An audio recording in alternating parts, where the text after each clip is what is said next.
think another thing to keep in mind too is that people have this strange assumption that climbing ability equates to quality in coaching, and I don't think that could be further from the truth. I don't think there's any correlation, to be honest.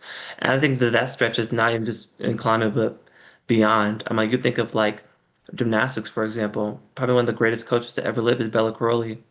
And that man has never done gymnastics. That man had a beer gut his whole career. Yeah, he created, yeah, he like single-handedly coached more Olympic gold medals than I think any coach ever has in history.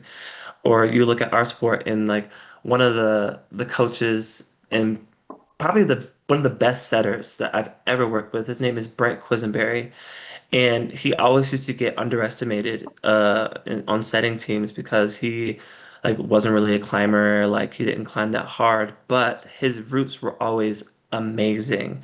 He was a really high level national setter for years, and he had this strange ability when I worked with him where like even when I was, the best at what I was doing, and I would like be climbing on the wall, and like most coaches at that time would just be like, "Oh, like you're doing great. Like we'll just keep doing what you're doing." Like he had this weird knack of being able to watch me move and like disappear for a second, set a boulder or a sequence and tell me to do it, and I couldn't do it. Like it just like hyper targeted one of my weaknesses, and I was like, "How do you do that? It's so annoying.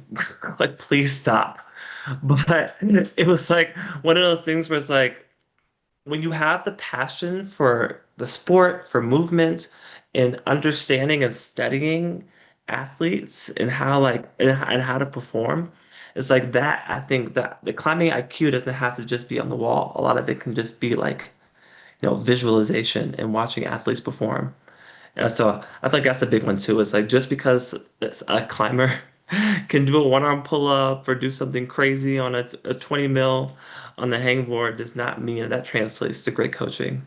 I feel like it's like you have to analyze the person and their approach to coaching.